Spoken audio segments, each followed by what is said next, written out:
with Liverpool. That was the champions on Saturday, Duncan. We saw the response from Arsenal against one of your former clubs, Newcastle United, on the Sunday. How impressed were you? And what does it tell us about Arsenal, the way they fought back in that game? Very, very good, weren't they? They were good for the whole game. But then to get into the game so late and to score their goal so late in the game, it shows you they've got a lot of fire and fight in the team. They were very, very good. I was very impressed with them. I put them down for the favourites for the title. I think they'll be in front of Liverpool. But I was very impressed with them. They went right to the end. They're always strong in set plays, aren't they? They're always good on set plays. He changed his formations, he changed his tactics, he's putting different personnel in to go for the game. So, what do you think, Duncan, of the criticism that Jamie has used? I think you probably had a different view, Jamie, from the game on Sunday, but the fact that Mikel Arteta has maybe had the handbrake on with his team so far. I'm not sure if I agree with that, to be honest, as such, because what I believe is Arsenal scored the second most goals in the league, I think. So, yeah, maybe they have been a wee bit defensive in certain games, but they've scored a lot of goals, Arsenal. And they've done well. And they score goals, don't they? So handbrake possible in certain situations. But you would tip them to finish above Liverpool? I do. What I've saw in Liverpool, a wee bit I've saw in Liverpool this year, and what I've saw in Arsenal. Arsenal look a stronger team. And the manager's been in there for a few years now. They've come second 3 times, I think, haven't they? I think this could be their year. You've got a chance to change your mind if you want to. No, I mean, I tip Liverpool for the league, but actually analysing the Premier League so far this season and how direct it's become, you know, everybody with set pieces, we've highlighted Brentford going long. Every team's taking long throws. It's not just one team you come up against and you've got to deal with a long throw. Everybody's dealing with it. And actually, when you look at Arsenal's squad, they actually might be better equipped than Liverpool's squad to deal with the challenges of the Premier League this season. We will see. Thrilling Super Sunday match at St James's Park yesterday. Arsenal eventually getting the win late in stoppage time, but they felt aggrieved after having a first half penalty for a foul by Newcastle goalkeeper Nick Pope on Victor Gyökeres overturned after VAR intervention. So, first of all, let's have a look at it. Well, this could come to Gyökeres. Oh. Pope challenged. Well, he's got to give it. It's a penalty. Well, Jared Gillett, he has a good think about it. He takes his time, and that's a penalty. He sticks that right leg out, Nick Pope, just there, and that knee can't get out of the way, Gyökeres, knee on knee. Dogso or not Dogso is the next part of the argument. There is also some question around whether Nick Pope got a touch on the ball. And from an entirely opposite perspective, therefore, whether it might not be a penalty at all. A little bit torn, to be honest with you. But the VAR is calling that a natural position, a natural motion. After review, the Newcastle goalkeeper plays the ball and there is no foul. The final decision is proper. No, I think Nick Pope's the most relieved man in the stadium. Right, Dermot, we've got to start with you. Was the right decision reached in the end? I think it shows how difficult it was that Gary Neville has gone from adamant it's a penalty to being torn when he sees it again. When you look at it, Pope does get a touch on the ball, doesn't he? Which my instinct immediately was penalty. You see it again, he does get a touch on the ball. He plants his foot so he doesn't follow through with the tackle. So that's why it was overturned. Go on then, Jay, your perspective on it as a striker? That's definitely a penalty. I don't care. There's no... OK, he's touched the ball ever so slightly. If he doesn't hit Gyokeres, then he's going to go around the keeper and put it in the back of the net. He's obviously stopped him from getting to the ball. There might have been the slightest touch, but it's not enough to say it's not a penalty. It's still a penalty.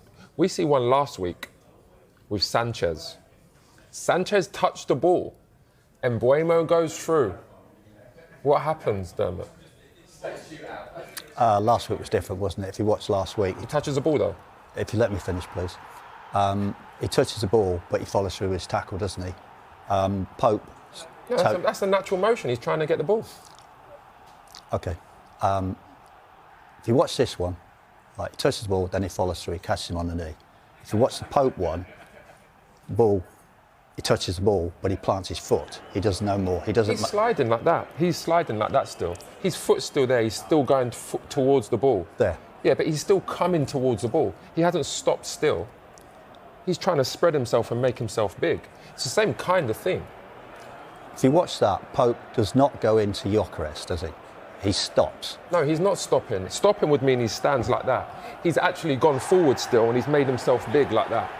Stopping still is different forward than having your foot there, but he still caught him.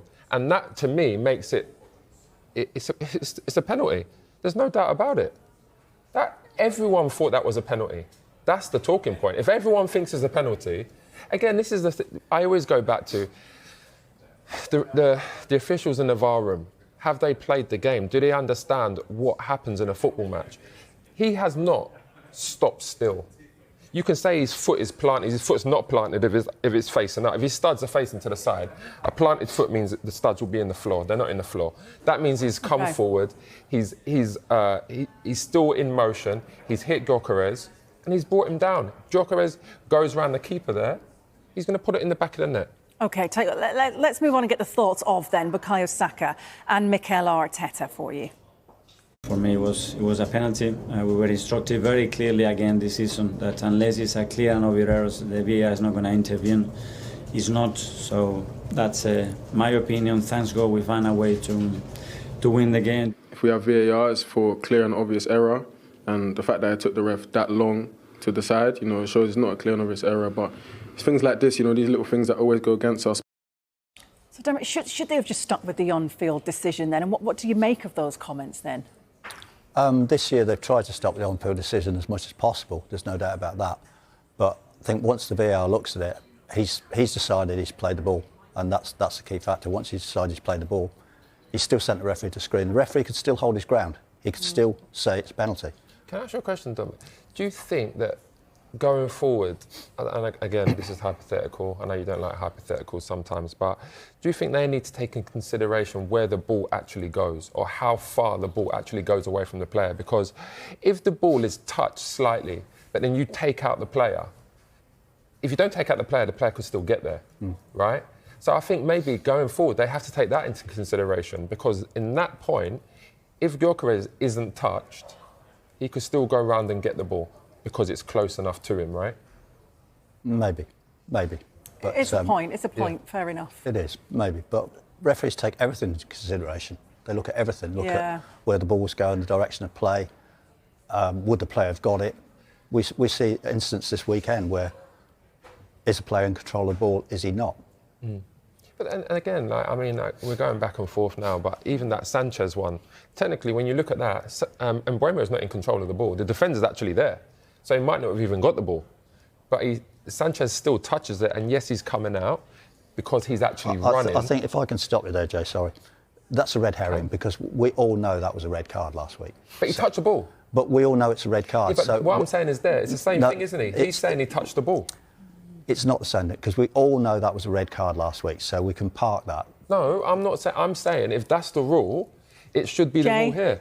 He's touched the ball, Sanchez has touched the ball, and here Pope has touched the ball, and it's a different decision. Okay. But it's a different tackle.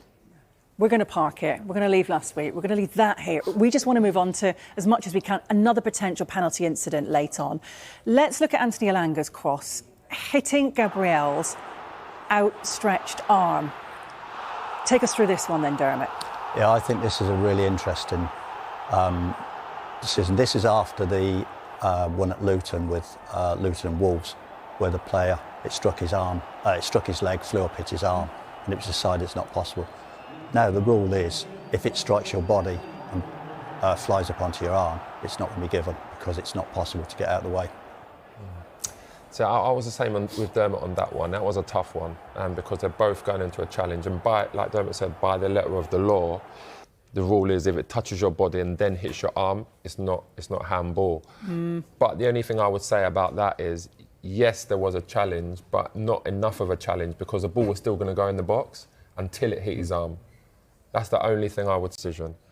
But again, by the letter of the law, it's a correct decision. It was Nick Voltemada who put Newcastle ahead. Arsenal claimed he pushed Gabriel before heading the ball in. Not enough in this, Jay? No, that's never been a foul. And there's not enough contact there. What Gabriel's done, to be honest, is what I think a lot more players should do, and goalkeepers we've spoken about, is he realises he's under the ball. He realises Voltemada is going to rise above him and get that. So he knows he's in a bad position, and he's felt hands on his back, and he's felt, you know, let me go down. I felt contact. He's gone down, but obviously it hasn't gone his way this time. Now, Dermot, straight from the restart, Gabriel had a scuffle with Voltemada, elbowing him in the face. Actually, was he lucky to get away with this? I think he's lucky he didn't actually strike him properly, because where he's got lucky is the referee hasn't seen it. It's gone to VAR. The VAR say red card or nothing, and he's decided it's not a red card. I don't think it's a red card. I think if the referee sees it, he's certainly going to get a yellow card. I think what was clever there is the referees realised something's happened. Let's just calm them down and take the sting out of it. Yeah, well, let's hear what he had to say himself about it after the game. For me, it was a penalty. We were instructed very clearly again this season that unless it's a clear and obvious error, the VAR. I felt his elbow in my face, and I'm 2 meters, so his arm has to be really high. And yeah, I don't want to fall down, but I think maybe in this situation, yeah, I don't know. Like I just said it to the referee. I felt something in my face, and I think it's not right to feel something in your face. But I'm not the type of player who will fall down for this. But yeah, it's hard, because I guess sometimes maybe you have to do it. Yeah. He said it there. I mean, if he goes down there and starts holding his face, they're probably going to go to VAR and see what happened. So Gabriel got away with it there. Yeah, and then there's going to be a decision to make. But I mean, the fact that he's, you know, honest player and he stood strong, but I mean, Gabriel shouldn't have done that. That could have been costly for Arsenal. Could very well. Could they have had a penalty though for a Bruno Gyökeres handball? This one, Dermot. One of the easy decisions, this, isn't it? It's his arm's tucked into his body. It's hit him. That's all it has. It's just play on. Yeah, I agree with Dermot completely on that one. It's not, his arms are close to him. It's just been unfortunate that he's clipped his hand. Yeah, good. Oh, phew. This is nice. This is nice. This is how we like it. Or actually, no. It's more entertaining the other way, isn't it? But we just had to throw that one in to get your opinion on it. Finally, we've obviously got to talk about an unusual incident from the first half. Riccardo Calafiori went to use a Newcastle towel. He grabs it. He just wants to dry the ball before throwing it in. Jared Gillett having none of it. He actually uses his shirt instead to dry off. But explain this rule then, Dermot. Yeah, I don't know why the towel's there, Hayley, because they have to agree before the match that both teams that they will have towels there that they can both use. The agreement wasn't made pre-match, so therefore they can't use it, neither of them. So I don't know why it was out there, but it was quite creative. Was that even the goalkeeper's towel? Because if it was the goalkeeper's, why isn't it behind the goal? That's true, yeah. I don't know why. Yeah, I know. And the fact that he's gone and took it and then gone back to him, he's like, no, you can't use that. Why not? I don't know. That was a strange one. It was funny though. It was funny. It was funny. It's a little telling off.